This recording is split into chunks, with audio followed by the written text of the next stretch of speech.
Yeah, we were all in Chattanooga, and we started realizing something had to happen, and we were very happy about moving to New England because that's where we were from. We weren't the first ones to move up there, and so these Southerners who weren't, I don't even think they knew where Vermont was, but her relatives had opened up their hearts to the gospel and about living together and understanding that it wasn't just a go to church kind of thing, that it was a real life. So the community started moving out of the South, and we had, I don't know, 7 very successful restaurants, very successful, supported us, very successful, and we gave them all up, sold them, and all these Southerners and some of us Northerners moved to Island Pond, Vermont. And that wasn't easy. It wasn't easy, especially for the Southerners, but for any of us, to go to a little town that didn't have much industry, except woodworkers. I mean, like loggers. So we had a woods crew. All of our houses, we had 16 buildings in Island Pond. The big one, the block, we called it, was a building that we celebrated in, and Rebekah's father had given it to us. And so that was like the central place downtown, and we had houses on different sides of town, and we would all gather there, have big celebrations, like 300 people moved to Island Pond. That wasn't easy for the town. There was quite a bit of things happening and people being scared. Who are all these people? And it took quite a while before people in the town really saw our hearts and how we wanted to support what was going on in town and love everybody. But it was a wonderful time of us being together. You could almost say it was like the tongue-in-cheek, incubator of the 12 tribes, starting to realize who we were. So from there, being so cold, so from there, we started spreading out. People would go where people were from.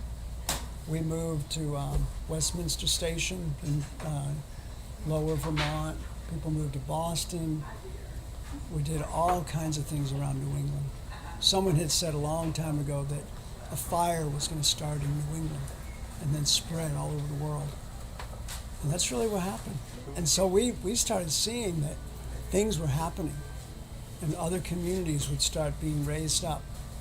And all different things we did with stores and farms and just went all over the place, all over the world to be a light to the nations, so that the people could understand that there's a way of life that can happen. Whatever giftings that people had, plumbers, all kinds of people. Sure. There's just so many wonderful things that we did all together, and that's how I guess we started spreading out in different places. And reaching out. Yeah, sometimes we would. Because of a job, we would go somewhere and all of a sudden meet somebody that wanted to open up their home and have our life. Mm-hmm. Or we'd go to many, many events. We used to take our bus and reach out to so many people with different vending things and our big buses to Grateful Dead tours and even doing EMT things to help people. And just people started becoming part of us because they were just like us, looking for something more, not being satisfied with the way life was. And so we were always excited about going out. We just started realizing that 12 tribes was always something that was in his heart. Even like the 12 disciples, 12 sons of Israel, there's always something there that was supposed to be a spiritual nation of people that wanted to do his will, or go wherever he wants us to go, or do whatever he wants us to do, say whatever he wants us to say, and be sensitive to his leading through counsel or through our people understanding what his will was. And so that's always how things would happen. We always would say that a disciple is a person who comes when he's called and goes where he's sent. And it's a wonderful, secure place. Like someone just told me the other day, "Hey, we want you to go to Chattanooga." I said, "Oh, really? Okay." I was working up in Plymouth and Deli all the time, but whatever you want me to do. It's still the way we are, and it's so wonderful because we're not living for ourselves. We're living for the one who died and rose on our behalf, like it says in 1 Corinthians 5:14. There's nothing else that compels us forward than to do his will, because he gave his life up for us, and so we want to correspond to that by giving up our life for him. So it's not a real, it's not as complicated as you think. It can be very simple.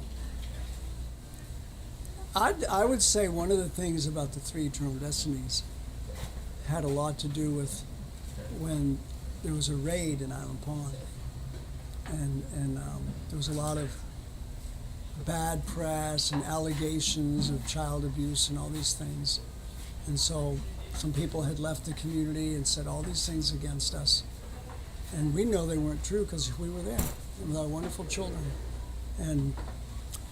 but we started realizing that there were people with a conscience, and we started understanding, especially when we went to court for that whole thing, that our Father used a righteous judge to help us.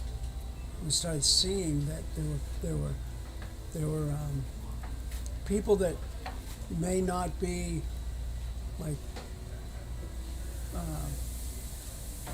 some religious kind of person, but they might live in a way that they obeyed their conscience, and they didn't call evil good, or they didn't call good evil. And that's what happened to the men. They saw that what the allegations were, it wasn't right. It wasn't true. And so we all went home that day. It was a wonderful thing. We didn't even sue the state of Vermont. We didn't do anything. We just trusted and thanked our Father, and he delivered us. So that was part of the beginnings of understanding the righteous people of the nations. Like the three eternal destinies are basically that you have the unjust and filthy who really come against their conscience, and they really hurt other people's lives. And then you have the righteous, who are people who live by their conscience, and they don't change just by what happens in society. And they care for their neighbor, and they're going to be blessed. It's not just if like some gospels say that if you don't say the magic words of Jesus come into my heart, then you're going to burn in hell. We started seeing that there's something more to it than that, of the character of our Father, that has to do with how someone lives their life, not just what they believe. Of course, what they believe is going to make their life in a good way, and not that they're going to go to heaven by what they do in a sense, but there's an eternal age that they're going to be part of. That's why we say three eternal destinies. So what's the third destiny? The third one is the holy. It's the ones who are set apart, coming out of this world and living for our Master Yeshua. That's the holy. We'll be the bride someday, and we're going to serve all the nations, and we'll be servants. It's not like it's for us to go sit on clouds or something. We're going to be there caring for people forever and ever. And that's a little bit about it. There's a lot more, but we don't hold it against people to feel something about us because they don't really know. We always have hope that people will come to understand things more. But we just love people. I mean, we don't push ourselves on people to come in the deli. We just want them to have a wonderful time and have a wonderful sandwich. And if they want to ask, it says a little hidden thing on our menu that says we serve the fruit of the Spirit. Why not ask? It's not like hey, what do you think? It's really, we want people, just like what happened to us when we first came. We came to the deli and we knew we were home. We knew that the spirit that we saw in the community that ran the deli was what we wanted to be part of. Because we saw that fruit: love, joy, peace, patience, kindness, goodness, gentleness, and self-control. You'll notice on some of our tables we have that on the baskets. But we usually don't put self-control on there. We put temperance. Because if you put self-control, people won't order dessert. But anyway, we want everything to be led by the Spirit. And that's the fruit that people will see that we love them. And then there's truth behind something if you love people.